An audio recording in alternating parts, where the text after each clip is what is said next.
আমার প্রশ্ন এখানেই সেই বিশেষ রাজনৈতিক দলের সাঁওতাল নেতা নেত্রীদের কাছে, এমএলএ এমপিদের কাছে, আপনারা তো দেখতে খুব মোটা সোটা, দেখতে খুব সুন্দর, দেখতে খুব, তাহলে আপনারা কিভাবে এই বছর 2026 বিধানসভার ইলেকশন, বিধানসভার নির্বাচনে আপনারা টিকিট পাননি কেন?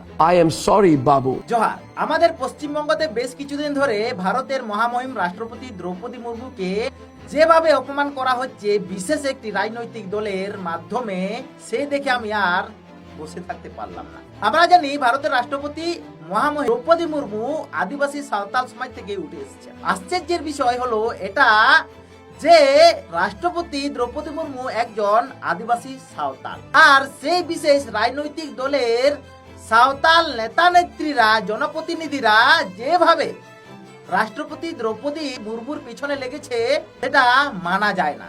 অর্থাৎ সেই বিশেষ রাজনৈতিক দলের এমএলএ এমপির মাধ্যমেও আমাদের দেশের রাষ্ট্রপতিকে রং তুলে, জাত তুলে, বর্ণ তুলেও অপমান করা হয়েছে। কিন্তু অবাক করার বিষয় হলো এখানে, যেখানে রাষ্ট্রপতি দ্রৌপদী মুর্মু একজন সাঁওতাল, আর সেই বিশেষ রাজনৈতিক দলের সাঁওতাল জনপ্রতিনিধিরা, এমএলএ এমপিরা যেভাবে একজন সাঁওতাল মেয়ে হয়ে, সাঁওতাল মহিলা হয়ে, সাঁওতাল নারী হয়ে আরেকজন সাঁওতাল রাষ্ট্রপতিকে যেভাবে অপমান, হেনস্থা করা হচ্ছে, সেটা মেনে নেওয়ার নয়। ওনারা বলছেন নাকি রাষ্ট্রপতি নাকি বিজেপির হয়ে পশ্চিমবঙ্গতে রাজনৈতিক প্রচারে এসছেন। এর আগেও ওনার রূপ রং নিয়েও চর্চা হয়েছে।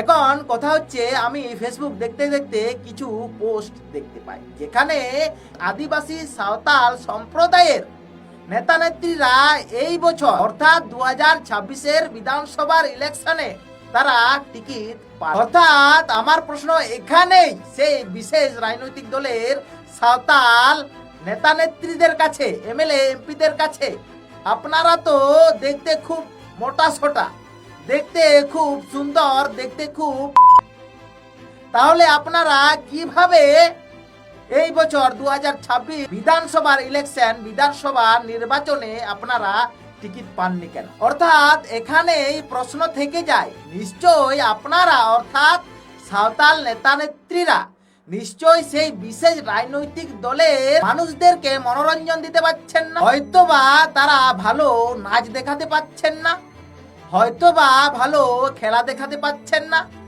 হয়তোবা ভালোভাবে আদিবাসীদেরকে বোকা বানাতে পারছেন। এই জন্যই হয়তো বিশেষ রাজনৈতিক দল থেকে এই সকল আদিবাসী সাঁওতাল দরদি নেতা নেত্রীরা এই বছর অর্থাৎ 2026 বিধানসভার ইলেকশনে তারা টিকিট পাননি।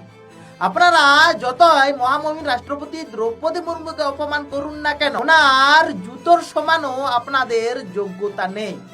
আর এই কারণে আপনাদের এত হিংসা। একজন সাঁওতাল, একজন আদিবাসী মহিলা হয়ে আরেকজন আদিবাসী সাঁওতাল মহিলাকে আপনি হেনস্থা করবেন, অপমান করবেন, আরো যদি উনি ভারতের সংবিধানের সর্বোচ্চ পদে অর্থাৎ রাষ্ট্রপতি হিসেবে বসে আছেন, আপনি যদি সেই পদের মর্যাদা না দিয়ে তাকে অপমান করেন, তাহলে নিশ্চয়ই আদিবাসী সমাজ আর চুপ থাকবে না। তারা অবশ্যই প্রতিবাদ করবে, অবশ্যই চোখে চোখ রেখে আপনাদেরকে প্রশ্ন করবে, আর সেই প্রশ্নের জবাব কিন্তু আপনাদেরকে দিতে হবে। এই বিষয় নিয়ে আপনার মতামত কি এই ভিডিওর কমেন্ট বক্সে কমেন্ট করে জানান। আবার দেখা হচ্ছে পরবর্তী ভিডিওতে। ততক্ষণে আপনারা ভালো থাকুন, সুস্থ থাকুন।